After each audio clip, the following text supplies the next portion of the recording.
Let's not be right, let's be real. Say what you feel, what you feel. I don't need perfect, just truth. Right here in front of me, you. Let's not be right, let's be real. Leave all that pride at the wheel. If it hurts, let it spill. Let's not be right, let's be real, real. You pull up late, sun on your face, sand on your feet from some other place. You say I'm fine, I say you ain't. Who you tryna say with that coat of paint? Hey, welcome back to another episode of Let's Be Real Not Right. It's Jen the Godmother. It's Courtney J. And Kyla Thomas. Settle in for another episode. Welcome back to Season 2, Episode 2, Let's Be Real Not Right. I am Kyla Thomas, fashionably she on all social platforms. It's me, Courtney J. And it's me, Jen the Godmother. Hey, y'all. We are back. How y'all feeling?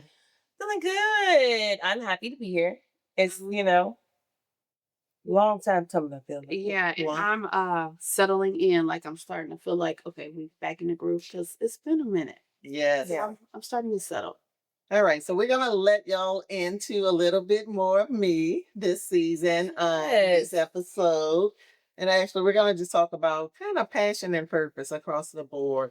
So, who am I? Why am I doing fashion content as a seasoned professional? Now, one thing I won't ever do really is kind of talk about my work 9-to-5 job, just because, and Jen, you know this, being in the industry that I'm in, there's social media policies and all of that stuff. So I just don't like to cross the boundary. So that's why you guys never hear me talk about my work life. But the fashion stuff is really what I'm passionate about. So it was a way for me to kind of balance what I do every day that can be stressful, and just kind of being able to have something to kind of just feel good about that is just innately me, like have always been me into fashion. And so I didn't make the decision to really come out with fashion until my company announced they were doing some massive layoffs.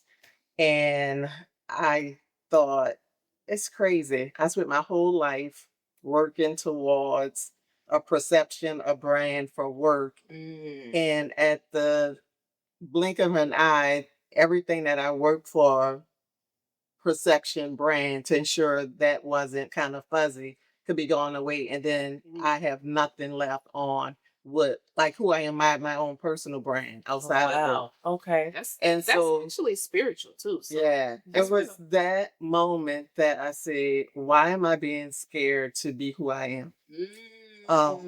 And that's when I said, I'm gonna do it. And I never wanted to, like, fashion for me, even though I love it and I'm passionate about it, it still can be seen as a frivolous thing. And so I never wanted to mix that with like my brand and image at work, very professional but serious. I manage people. And so I just didn't want, I felt like it may be a less respectable thing to kind of put out the fashion content. And so I didn't want to mix it. Anyway, aha moment. And so I was always nervous, like if I do this, someone's going to find out. And if someone find out, it's going to be less respect. Because seriously, they take outside activities seriously. Compliance, you will get an email about that. What? Oh yeah, that's no joke. Yeah. So I was really nervous about that. But then at the same time, I was like, okay, I could be laid off this year. Let me just kind of pour into me. And so I started doing it, and I did not realize how fulfilled I would be just from doing something that I was passionate about, content creation. So I would, in my mind, I was fighting it all the time. I would be like, what are you doing, girl? Like, you got a whole job. You need to focus on work. And it's not that I wasn't focused on work, but I needed something else. And so I would not turn the camera off. I remember being on a one-on-one with someone who used to work for me. And he said, and this was my greatest fear, right? Someone at work will find out. Like, like my phone pack at work or anything. So we're on the one-on-one, and we're talking about work. And he was like, Kyla, I was so excited. I told my wife, my manager is a content creator. And my mouth just dropped like in the middle of the one-on-one. And so he was like, it's so cool.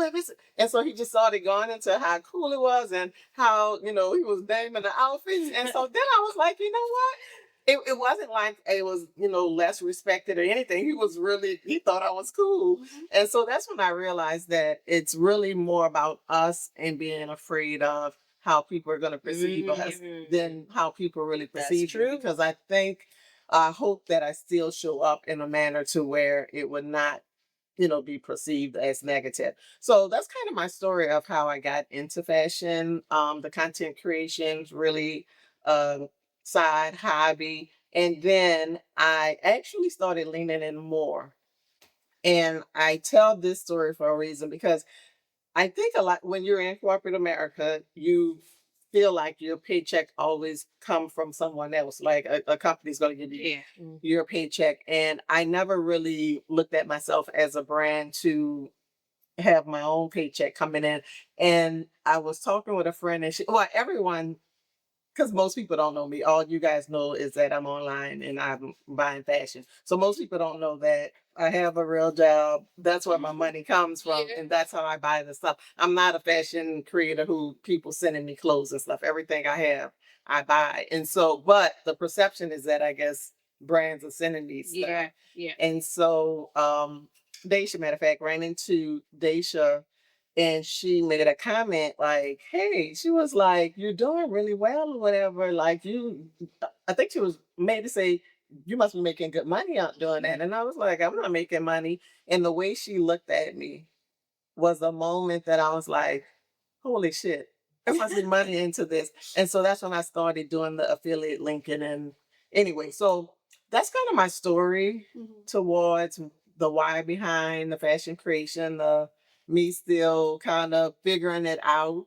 And as I pivot towards retirement, I'm really trying to figure out, is content creation something that I'm going to continue to do? Is that going to become like my true 9 to 5, or if I'm going to just kind of retire and lay back? But that's kind of where I'm at in life. I love that. Yeah. So that's my story. Mine is very similar to yours. I had a scare. I was laid off early in my career and I took some time off and I thought I wanted to, and I actually did teach at a college. That was very fulfilling. But then I got another call to come back to corporate.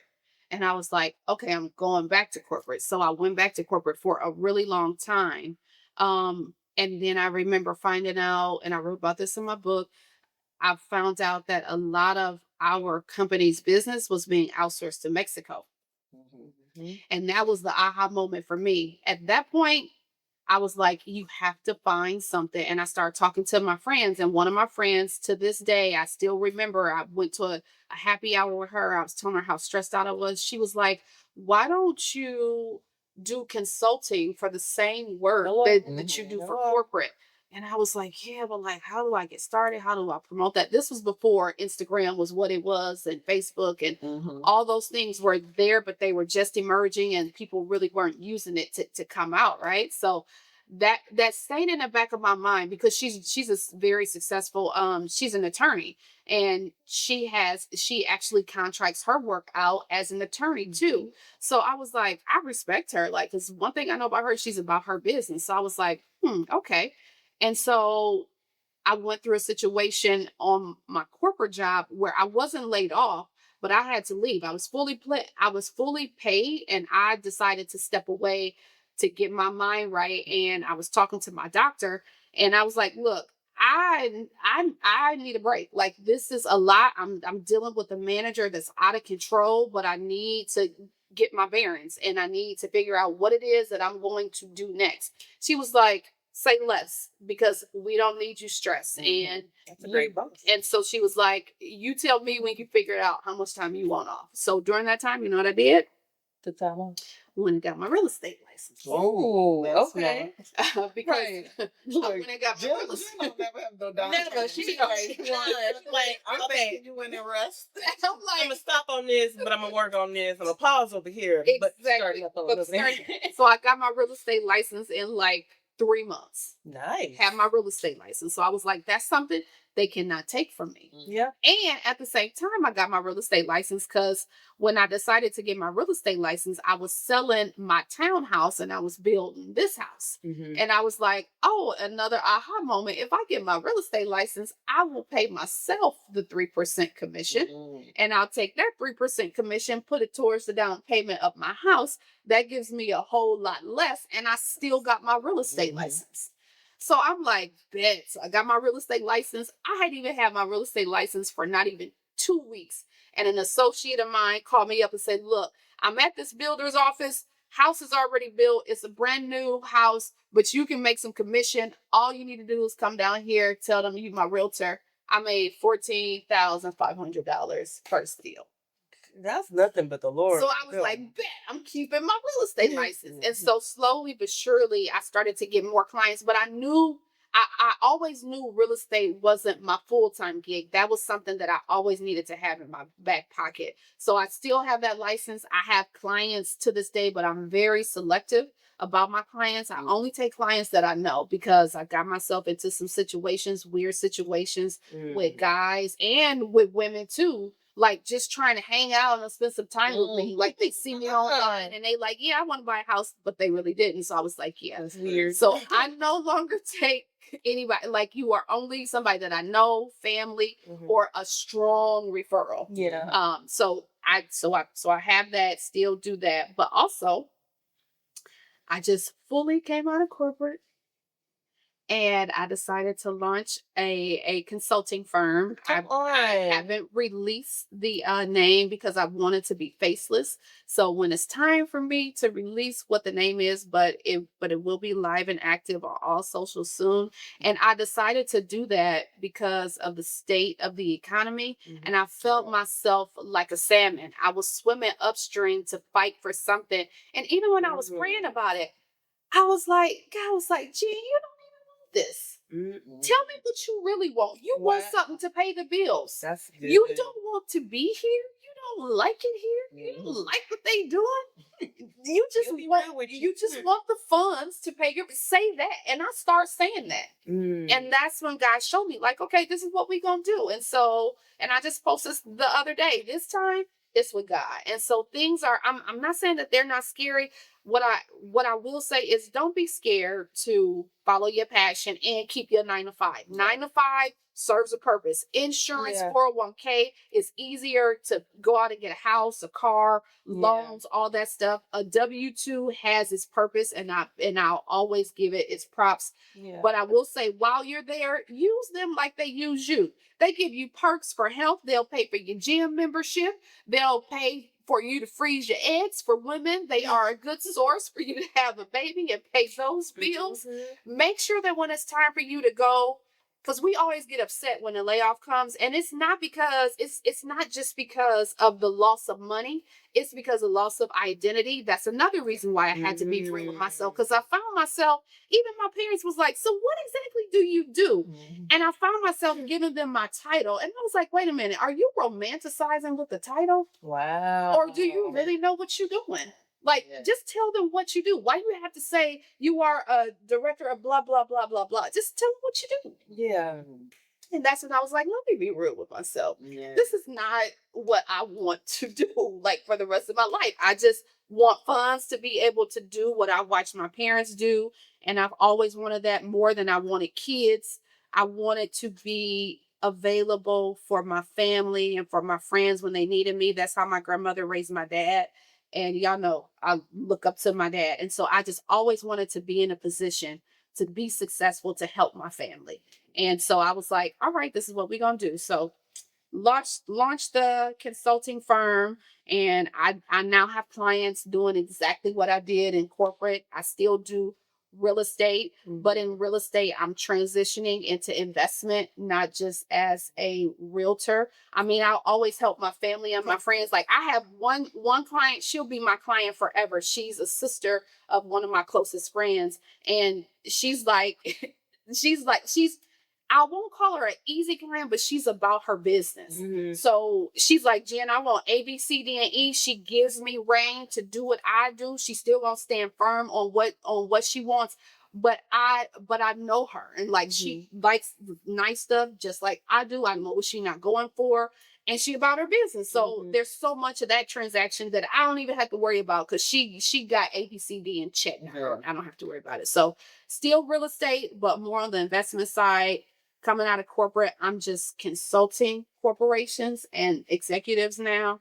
I'm no longer full-time corporate, and I'm not gonna lie, it's scary, but you have to do what fulfills you and be real with yourself. Like, and be real with the people. Like, if you a content creator with a job, it's okay to say that. You don't have to pretend like, yeah, I'm just, I'm balling because I'm, no, I got a job. JLB. Okay? I got a job who funds this situation that I'm giving you right now. So I heard you say something, and it seems like as you transitioned from corporate over to your consulting, you were able to leverage the skills you also use at your job. I use them all. On your own. I use them all. Yeah. And that's how I knew, like, that's how God showed me what I was supposed to do, because even with the podcasting, I have to reach out to service providers like my boy Sino, the producer, makeup artist, hair, website builders, all these people.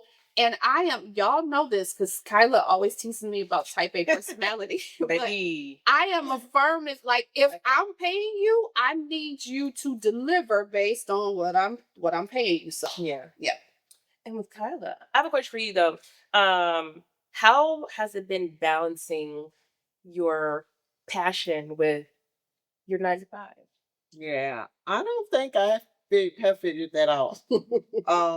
And probably intentional, because I have to make sure that what I do for a hobby don't impact what pays the bills. So I highly prioritize my work and ensuring, and I'm still working late at night sometime. I highly prioritize that. And that's why I'm not as consistent on social media, because it's really in my spare time, what's left over of me.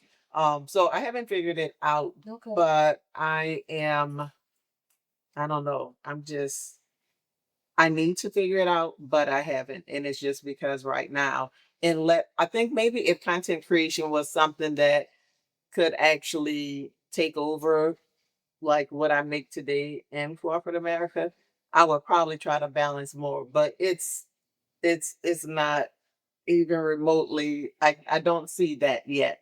And so because I'm so close to retirement, I need to focus. I need to make sure that what I love to do don't diminish what I have to do for now. But eventually I really want to kind of make that balance. And I think it'll happen as I get closer to retirement. And I think that that's real though, because even with my consulting, I was consulting and still in corporate, right? And I was still doing the podcast, and I had real estate. Every day looked different. Every day I didn't have a real estate client. Every day I didn't have projects due in corporate. So you have to, like that, you have to be flexible. Like Carla said, you have to know when to move and when to focus, but don't ever lose a pulse on your bread and butter. Yeah, for sure. And I think what both of you said, talking about balance, understanding that balance looks different depending on your season, depending on the projects, the clients, all the things. And I think, because what you were saying was hitting so close to home, because right now as I'm transitioning, I still have my corporate job. I'm in school to be a therapist. And so now me getting ready to graduate, oh my gosh. That's hard. Oh my gosh. School and work, I remember. And crying. And what's huge for me is remembering, like I said, I was talking to the Lord, and he was talking to me, and he was being real. And he said, Courtney, and you said what? And I was like, yes. But he was saying, because he showed me what was for my next season. So seeing that next season, I'm like, ooh, I'm so excited. I'm ready to get there.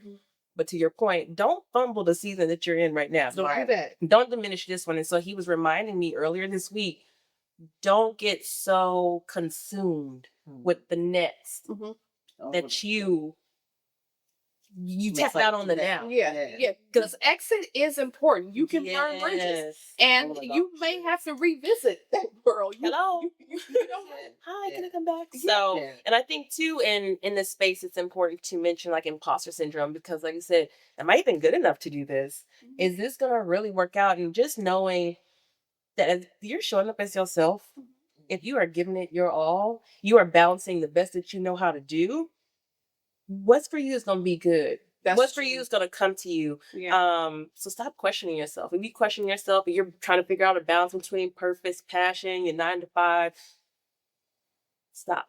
Don't question yourself. Like, just chill, take a deep breath, and really analyze the situation. Yeah. Do what you need to do for now In that time. in this season to continue setting yourself up for the next season. That's a good point, because I just and I mean less than 48 hours ago, I sent a friend of mine a message, because y'all know I sit on the board of a fine arts center here in Dallas, and my mentor, she's retired. Her husband is a lawyer. She is I would say way out of my league. And I was telling my friends, when I'm at those meetings, there are times that I feel like, am I supposed to be here? Because these are people that live in Highland Park. These are people that are that donate millions per year to the board that I sit on. And I'm like, yeah, I'm not there.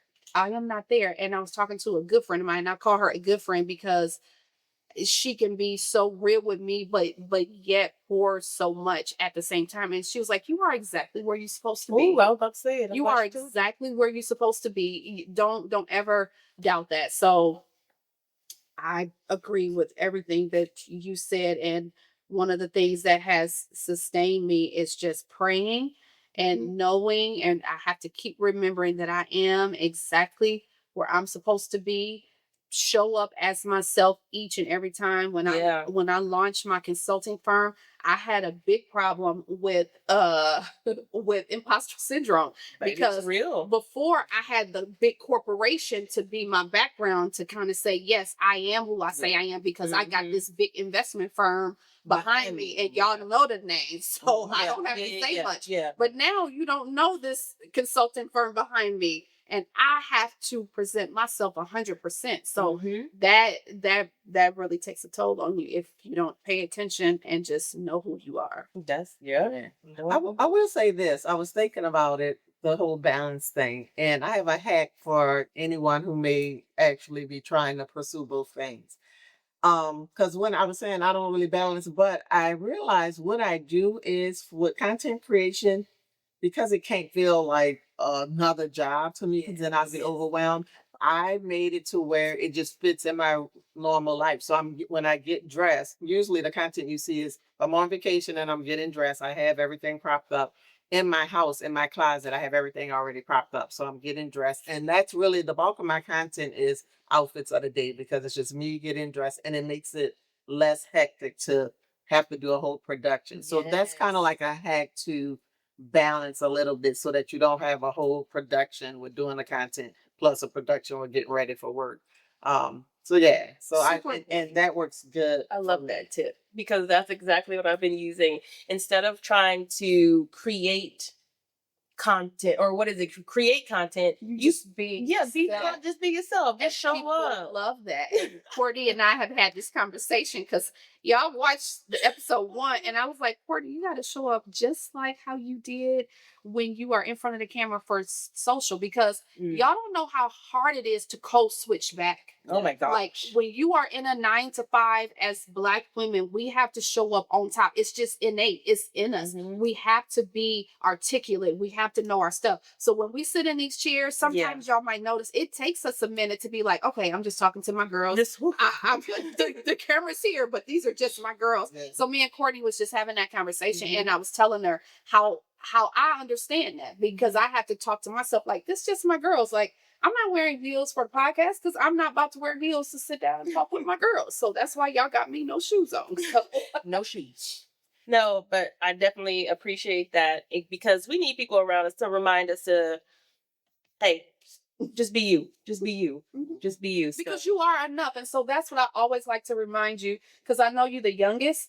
And I know when I purposely put myself in situation where I was the youngest, or I felt like all the people that were around me were in a different place, I wish I had to have somebody to say, hey, you are here. You just be you. Yeah. You on your way. So that brings me to the question of the day from one of our fans. One of our fans sent us in something, and I got my phone because I don't want to get it wrong. She said, and as a wife, Is it better to be submissive or dominant? Which characteristic yields the most benefits for the wife? So we're going to vote on, do we think being submissive is real or right? And I'm off of here. Being submissive as a wife, do we think it's real or right?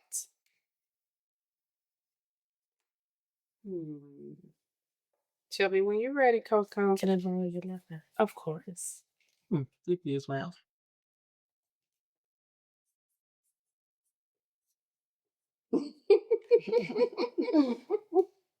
We ready? Yes. Yes. All right. I say real and right. I say both. And Courtney said both too. No, that's real. That's real. Okay. Kyla, you have been married the longest. Why do you say that? Yeah, I have been married for 23 years. Wow. Inspiration. 23 years. I say real just because I connect realness with something that you want to do, not have to do. There you go. That's Ooh, good. That's good. So yeah, it's with submission. And you guys, I'm not.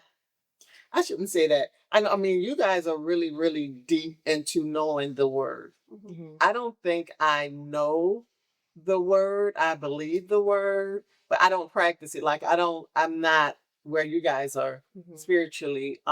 Even though I am a Christian, I believe in the word. I pray every day, all of that good stuff, but I don't know the word. I can't give you a scripture outside of John 3:16. So for me, you just got to be real. And if that's what you want to do, you do it. If that's not what you want to do, you don't do it. I didn't grow up seeing it in my household. And so it's not something that's a high priority for me. I feel like me and my husband are partners. No one submits to anyone. We just kind of blend together. And it's obviously working for 25 years. Yeah, I love that. So I've been married for 6 years, and I believe both.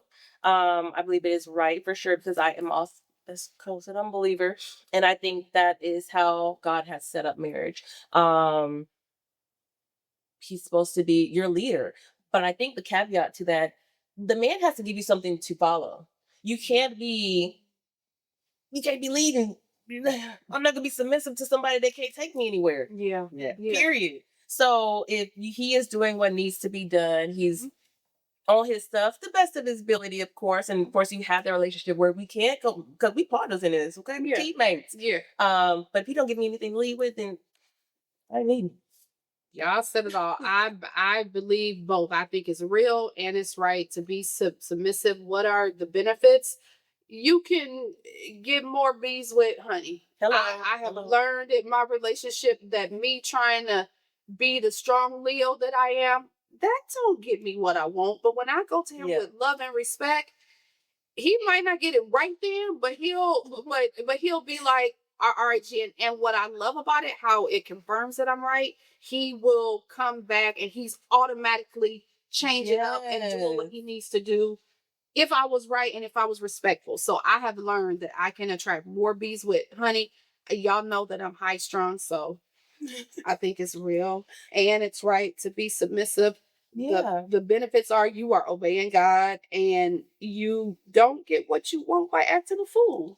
I think too, you're happier that way because you're not always tussling with somebody in a power struggle. If y'all both, like you said, we in this together, we both know what is what.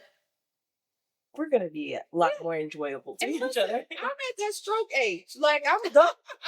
I'm at that stroke age. No way. Start stroking out. I'm at the age when folks start stroking out. We not about to keep playing with her. Right. I am not speaking of stroke on me, but I know at this age folks are stroking out and I am choosing my battle. And welcome to season 2. Welcome to season 2. We love y'all. Thank you, Kyla, for sharing your journey because I know it's a lot of people out there that's considering it, and I don't think it's enough people telling the truth about it. So I appreciate you being transparent. And can't wait for more fashion content, girlie. Yes, Courtney, thank you for your mental health, and of course, y'all know I always have a story. So thank y'all for joining us. We love y'all. See y'all next time for episode 3, and let's be real. Not right. Bye. All right, that's a wrap of this episode of Let's Be Real, Not Right. Make sure you subscribe, share, and send in your questions. We might feature you on the next episode. Stay real.